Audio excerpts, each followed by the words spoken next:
World കപ്പിലെ ഏകദേശ ഫിക്സ്ചറുകൾ ഇപ്പോൾ തീരുമാനമായിട്ടുണ്ട്.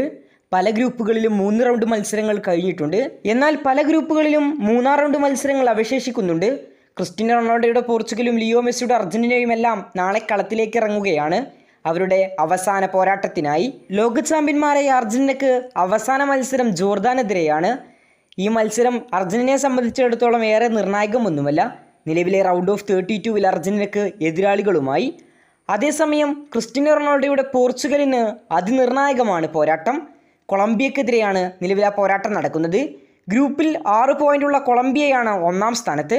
4 പോയിൻ്റുള്ള Portugal 2-ാം സ്ഥാനത്താണ്. ഇന്നത്തെ മത്സരം ഗ്രൂപ്പ് ചാമ്പ്യന്മാരെ തീരുമാനിക്കുന്നതിൽ നിർണായക പങ്ക് വഹിക്കും.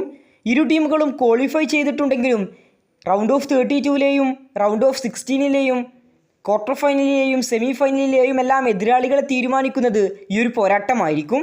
ഇവിടെയാണ് അർജന്റീനയ്ക്ക് കാര്യങ്ങൾ എളുപ്പമാണെന്ന് പലരും പറയുന്നത് കേട്ടു. നിലവിൽ റൗണ്ട് ഓഫ് 32-ൽ അർജന്റീനയ്ക്ക് കാര്യങ്ങൾ എളുപ്പമാണ്. ക്യാപ് വെർദെയാണ് അർജന്റീനയുടെ എതിരാളികൾ. പ്രീ ക്വാർട്ടറിൽ അർജന്റീനയ്ക്ക് ഓസ്ട്രേലിയയോ അല്ലെങ്കിൽ ഈജിപ്തോ വരാനാണ് സാധ്യത.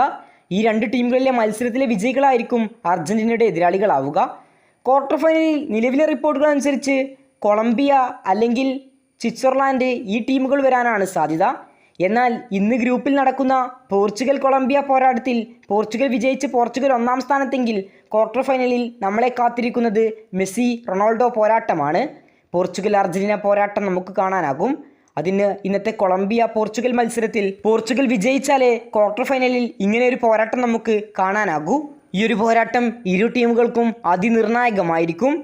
അർജന്റീനയ്ക്ക് സെമി വരെ കാര്യങ്ങൾ എളുപ്പമാണെന്ന് പറയുന്നതിനോട് യാതൊരു യോജിപ്പുമില്ല. കാരണം ക്രിസ്റ്റ്യാനോ റൊണാൾഡോയുടെ പോർച്ചുഗൽ ഇന്ന് വിജയിക്കുകയാണെങ്കിൽ ക്വാർട്ടർ ഫൈനലിൽ അർജന്റീനയെ കാത്തിരിക്കും. ഇരു ടീമുകളും വിജയിച്ച് മുന്നേറിയാൽ മാത്രമേ ഇക്കാര്യങ്ങൾ നടക്കൂ. ഇങ്ങനെ ഒരു പോരാട്ടം വന്നാൽ ആര് വിജയിക്കാനാണ് സാധ്യത? നിങ്ങളുടെ ഒപ്പീനിയൻ തീർച്ചയായും കമൻറ്റ് ബോക്സിൽ അറിയിക്കുക. കൂടുതൽ ഫുട്ബോൾ വാർത്തകൾക്കും വേൾഡ് കപ്പ് വിശേഷങ്ങൾക്കും വേണ്ടി ചാനൽ സബ്സ്ക്രൈബ് നൗ.